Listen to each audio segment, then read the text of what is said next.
muy buenas, bienvenidas, bienvenidos. Qué bueno, qué bueno. Estamos en el primer programa del año 2023, que ojalá que haya llegado para bien, que sea un año, lo de siempre, mucha salud, mucho trabajo, mucho amor y ya todo lo demás llegará por añadidura. En este primer programa hemos querido irnos a algo muy fundamental y que ha estado renqueante en los últimos tiempos. Todo parece indicar que el 2023 va a ser un año, como decía Serrat, complicado y marrullero, que hay demasiada incertidumbre. Es un año marcado por esa incertidumbre que significa un enfrentamiento entre Rusia, Ucrania, que es casi Occidente frente a Rusia, y que en ese enfrentamiento, además de las lecturas en términos de energéticos, alimentarios, políticos, geopolíticos, está el fantasma de lo nuclear.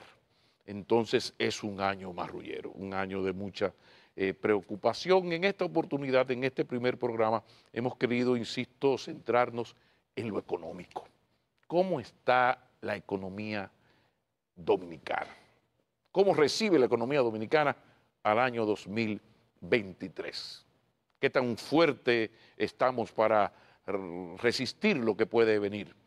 Ustedes saben que el presupuesto es el instrumento donde están los amores, donde se demuestran los afectos, porque en las partidas que se asignan al presupuesto, el gobierno te está diciendo qué es importante, realmente importante para él. Por eso, entonces, tenemos de invitado a un gran economista, pero un hombre que fue durante un buen tiempo el director de presupuesto, un hombre de una gran experiencia de Estado en lo que tiene que ver con el manejo de la macro o la microeconomía, pero sobre todo el ex director general de presupuesto, Luis Reyes, va a estar con nosotros. Gracias por continuar con nosotros. Esto es Maquini recibiendo a don Luis Reyes, economista de los del número y ex director general de presupuesto, entre otras muchas cosas. Mi respeto, mi señor. Muchas gracias, Pablo. Un placer estar de nuevo aquí contigo. ¿La familia está bien? Excelentemente ¿Hay salud? bien. También. Entonces, bueno, entremos en lo fundamental de esta entrevista, que se va a centrar en el dinero, en la economía dominicana, pero aprovechando la condición y la experiencia de Luis Reyes en todo lo que tiene que ver con los presupuestos del Estado. Vamos a hablar de este presupuesto ya aprobado, promulgado para el 2023, la composición de ese presupuesto. ¿Qué te parece? Porque el presupuesto a mí me parece que es como que aquí es que se dice, obras son amores y no buenas razones. Según tú repartes los chelitos, tú me estás diciendo qué es importante o no. Hablemos del presupuesto. Bueno, como tú lo acabas de decir, el presupuesto es el instrumento de desarrollo por excelencia. Y como siempre he dicho, lo que no se refleja en el presupuesto realmente no tiene vocación de realizarse. Donde uno puede medir la verdadera voluntad de una administración de gobierno es lo que consigna, a través de lo que consigna en el presupuesto general del Estado. Okay. Más allá de lo que se pueda decir, lo que hay que hacer es evaluar el contenido de esa ley. Okay. Entonces, aquí hay varios elementos que caracterizan esa pieza. Y debo destacar, comenzar diciendo que recordemos la Ley General de Presupuesto del Estado se formula en el mes de septiembre, se concluye la formulación. Es un proceso que dura desde marzo, abril, hasta el mes de septiembre y se presenta, digamos, en los últimos días de septiembre o el 1 de octubre. ¿Se respetan esos plazos? Todo desde que yo fui director de presupuesto hasta la fecha se ha respetado, incluyendo esta administración. Muy bien. Entonces, con esto quiero resaltar lo siguiente. En la economía mundial ha habido una gran volatilidad, una gran incertidumbre. Y cuando uno revisa los supuestos sobre lo que está formulado, esa pieza, hay elementos que comienzan a preocupar. Incluso uno se pregunta si esa pieza parcialmente está obsoleta, dado los cambios que se están dando en el escenario mundial.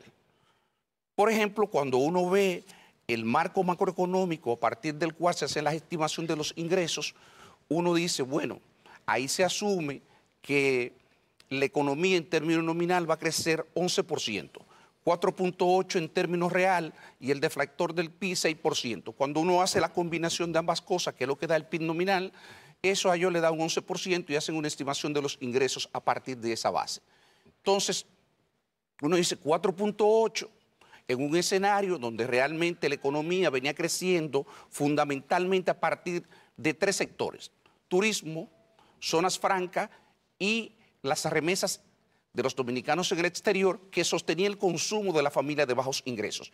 10.000 millones de dólares en remesa, traducido en consumo de la familia de bajos ingresos, es lo que ha permitido que haya menos tensiones sociales, que haya facilitado la gobernabilidad y obviamente la situación desde el punto de vista económico haya sido mucho más manejable, porque hago un paréntesis aquí y recuerdo que los precios internacionales del petróleo este año, fundamentalmente los precios internacionales del petróleo, más el crecimiento de la economía, van a generar un estimado de un déficit en cuenta corriente de unos 6.000 millones de dólares, y esos 6.000 millones de dólares para financiarlo hubiese sido un problema si no hubiese sido por las remesas internacionales y también por la inversión extranjera.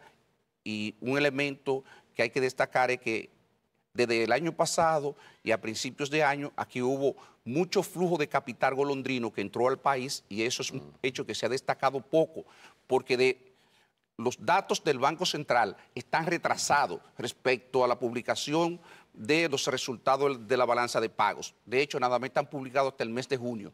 Pero hay información que se tienen de algunos analistas internacionales, hay estimaciones locales que sabemos por la información que está disponible en la Dirección General de Aduanas, que realmente las importaciones han crecido de manera muy fuerte, particularmente las importaciones petroleras, sí, y que eso va a presionar el resultado de la cuenta corriente de la balanza de pagos. ¿Y esos fondos golondrinas, qué tanto pueden quedarse y qué tan golondrinos van a ser?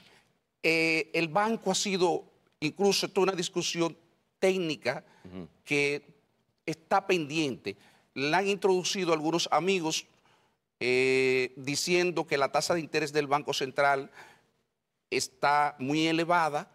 Yo cuando, a partir de los resultados que analizo, digo, podría ser, pero si yo tomo en cuenta que el Banco Central debe de evitar flujo violento, salida violenta de capitales, pienso que esa sobretasa de interés que podríamos estar pagando es un seguro de vida de las autoridades monetarias para garantizar de que esos flujos, debido al atractivo que ofrecen los mercados internos en términos de rentabilidad, no tengan movimientos bruscos. Entonces, ¿eso puede significar que esas altas tasas de interés se van a mantener en el año próximo? Se van a mantener no solamente por eso, y cuidado, por lo menos la mayor parte del año.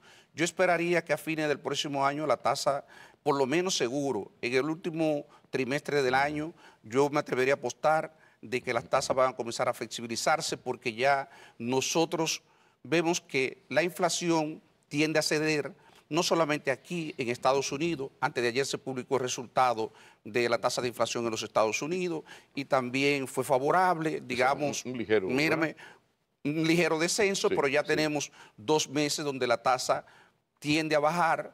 Incluso la tasa del mes de noviembre fue menor que la de octubre, y eso comienza a marcar una tendencia y a tranquilizar los mercados. Porque nosotros vamos muy al ritmo de la Reserva Federal Norteamericana. Si ellos suben o bajan, por aquí vamos más o menos. Por lo mismo, para evitar los flujos de capitales, la salida de capitales abrupta que genera un problema, tensiones en el mercado cambiario y desestabilice no solamente la meta de inflación del Banco Central, sino también que provoque trastorno en las operaciones del sector privado y del propio gobierno, que también tiene que servir la deuda, recuérdate, en dólares. ¿Y las prioridades de ese presupuesto en cuanto a recursos? Ahí vamos.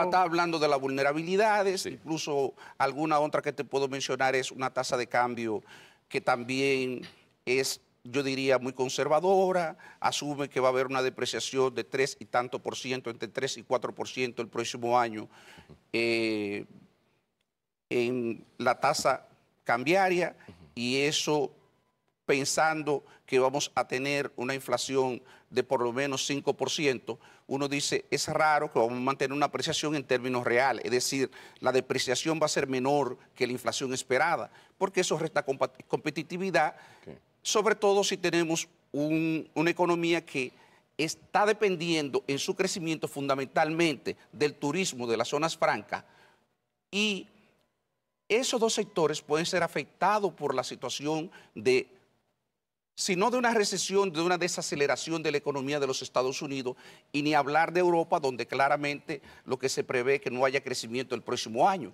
Entonces, lo correcto sería de que hubiese una depreciación esperada, un poco mayor que la que se tiene prevista ahí. Y eso afectaría el pago del servicio de la deuda, y también son de los elementos que uno podría señalar. Entonces, desde el punto de vista del gasto, sí. ¿Dónde están los chelitos? ¿Dónde están los chelitos? ¿Dónde? Mira, el presupuesto del próximo año es un presupuesto de precariedades. Y es una pena decirlo, porque como señalé anteriormente, el presupuesto es el instrumento de desarrollo, es el instrumento a través del cual podemos impactar la calidad de vida del ciudadano. Y cuando tú tomas una pieza como esta y ves las precariedades con las que se maneja en términos de asignación de recursos, realmente uno piensa en el pueblo llano, uno piensa en los sectores más pobres. Y uno Pero vamos dice, a repasar esas asignaciones, por ejemplo, política social, por ejemplo. Política social, por ejemplo, mira, ahí hay cosas, política social tiene unos 36 mil millones de pesos asignados, y además de eso, hay cosas ahí que me llamaron la atención y que vale la pena apuntar, porque también el gabinete social tiene 1.400 y tantos millones para unos programas ahí de ayuda para superar la pobreza, que solamente se identifican números. Por ejemplo, apoyar 141.000 personas para tal y tales fines. O voy a impactar 300.000 y pico de personas, de ciudadanos, con estos montos.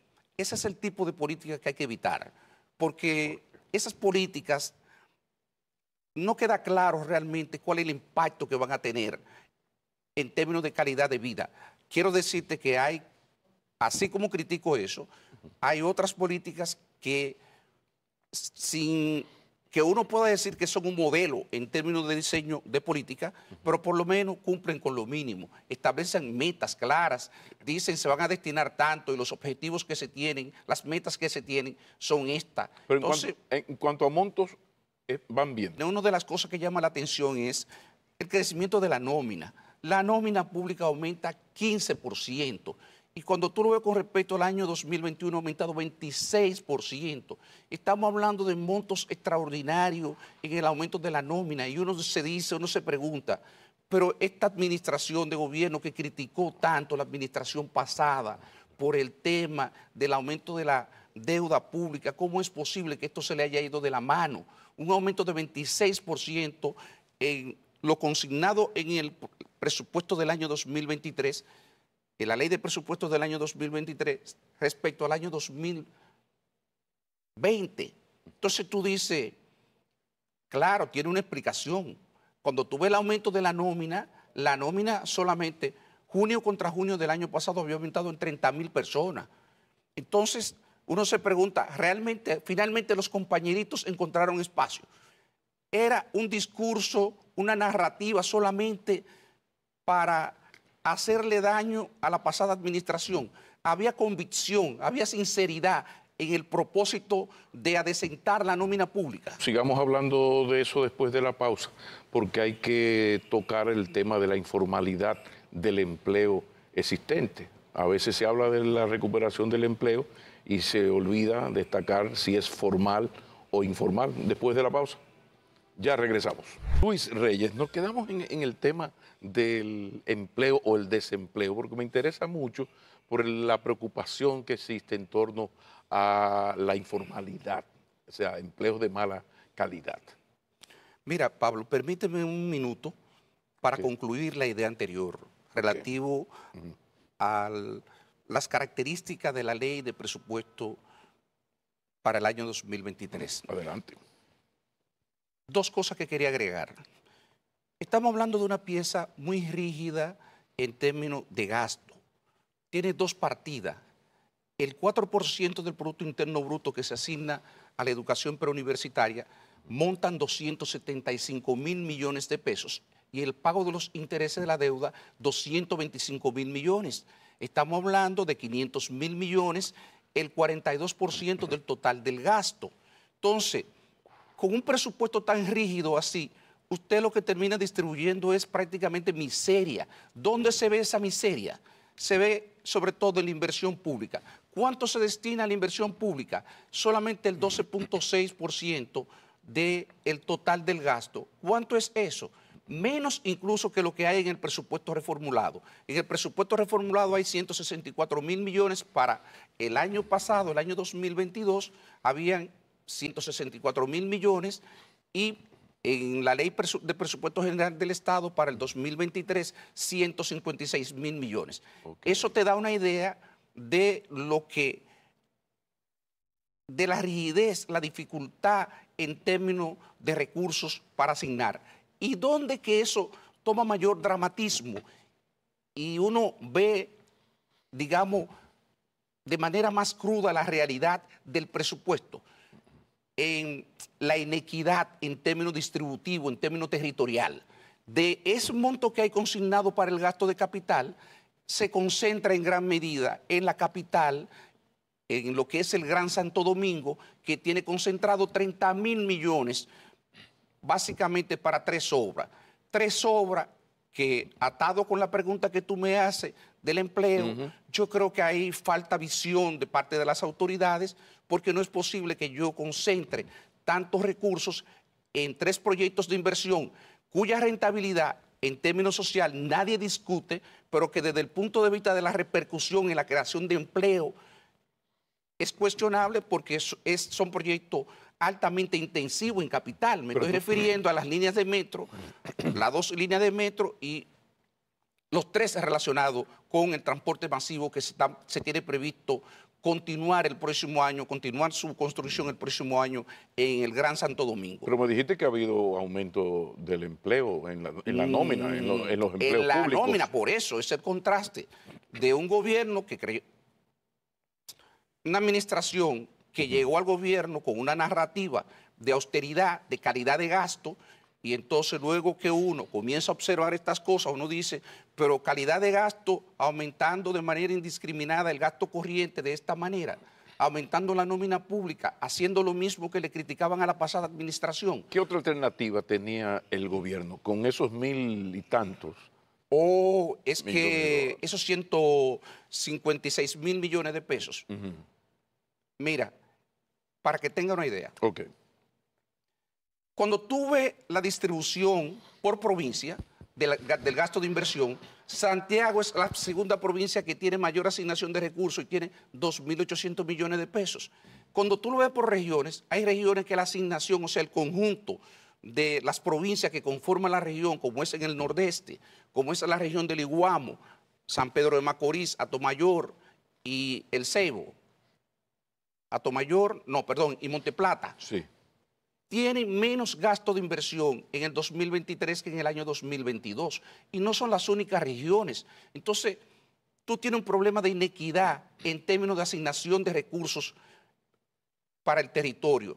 Entonces, eso es un problema que yo creo que se va a reflejar el próximo año, la falta, la disminución del gasto en las provincias. Hay provincias con montos que son increíblemente exiguos. Pero en Pascua siempre ha habido Navidad en diciembre, siempre hay Navidad. Eso no se había hecho así desde una perspectiva muy política, más en un año preelectoral. De hecho, lo que yo sospecho es que se ha hecho con ese propósito, donde tú tienes una mayor concentración de los votos, yo voy a concentrar el gasto de inversión. Podría ser una explicación desde el punto de vista político. Ahora... Pero una práctica... Perdóname, pero recuérdate que los problemas de seguridad ciudadana no son solamente aquí en el distrito. Cuando tú no destinas suficiente gasto para tú poder afrontar esos desafíos en los barrios, en las comunidades, entonces tú comienzas a tener dificultades tensiones que se manifiestan ¿en qué? A través de la violencia, a través de la inseguridad ciudadana y a través de eso. Por eso es que el ejercicio de la formulación presupuestaria es un ejercicio que exige tanto, que exige que uno tenga que tener una mirada lo más amplia posible para tú poder atacar, aunque sea mínimamente, cada uno de los problemas o de los principales problemas que nosotros enfrentamos. Porque ahora yo te pregunto esto, ¿cómo es posible que en ese proyecto de presupuesto prácticamente no haya gasto de capital para la Policía Nacional y sin embargo las encuestas están reflejando que el primer problema que está afectando a la ciudadanía es el tema de la seguridad ciudadana? Entonces, ¿qué es lo que hace pensar? Que es una pieza que es obsoleta prácticamente antes de comenzar a ejecutarse. Casi obsoleta antes de comenzar a ejecutarse, no solamente por el tema de la asignación de los recursos, sino por los mismos supuestos sobre la cual fue elaborada. Pero vuelvo a lo del empleo. Ha habido un aumento del empleo público, pero un aumento del empleo, que eso es importante. Esperemos que sean empleos y no otra cosa. Pero ese 26% es importante. Ahora, en cuanto a la informalidad del empleo, ¿cómo está eso? ¿Esto ha mejorado? Porque yo veo el gobierno en una alianza público-privada que ha dinamizado muchos sectores. Yo estuve recientemente en Montecristi, Manzanillo, y óyeme, en 3 días se hicieron inauguraciones, primero y segundo Picasso, de cosas no del gobierno, sino de alianza público-privada, que dice, caramba, esto puede ir bien a corto y sobre todo a mediano plazo. ¿Qué posibilidad hay de que mejoremos en cuanto a la informalidad del empleo? Te lo voy a decir ahora. Por favor. Mira, aquí hay 2 elementos que hay que destacar en términos del mercado laboral. Lo primero es que la encuesta de fuerza laboral del mes de octubre, los resultados medidos con lo de fuerza laboral prepandemia, octubre del año 2019, arrojan 2 cosas. La tasa de participación laboral, la proporción de la población que está, de la población activa en condiciones de trabajar, que está buscando trabajo, disminuyó 2 puntos. Eso hizo que 88,000 personas salieran del mercado de trabajo y eso en parte explica por qué te está disminuyendo el empleo. No es que hubo más empleo, que lo hubo, perdóname, pero no es lo único. Es también porque hay menos personas que están motivadas a salir a buscar un empleo porque hay un problema de precarización del empleo soberbio. Ahora te explico. Esa informalidad, sí, claro, ha estado aumentando el empleo. ¿Por dónde? En sectores de motoconcho, incluso en un análisis que hizo hace unos meses el Ministerio de Economía, Planificación y Desarrollo, destacaba eso, el tema del motoconchismo, el tema de los servicios domésticos y otros así por el estilo. Y eso es precarización del empleo, pero todavía de manera más contundente, todavía. Cuando tú revisas la cifra de la Superintendencia de Pensiones y ves el total de cotizantes al mes de octubre del año 2022, entonces tú lo que observas es que eso es un monto de cotizantes similar a lo que teníamos a marzo del año 2020. Entonces tú dices, pero ¿cómo es posible que en 2 años nosotros prácticamente la cantidad de cotizantes sea la misma? La diferencia de 15,000 personas, Pablo. Entonces todo lo otro que tú has creado es sencillamente empleo informal.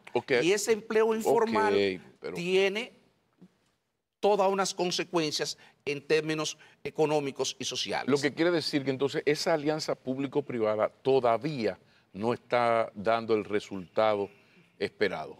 Es un asunto ya de mediano plazo, pero a corto plazo no se ha visto en los hechos la mejoría del empleo formal, por lo que acaba de decir, porque esto del empleo informal es casi una mentira, porque un tigre está en un picoteo, una cosa, un motoconcho, una cosa, no, eso no es un empleo, eso es un picoteo.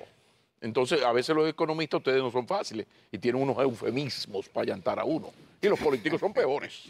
Es terrible, terrible.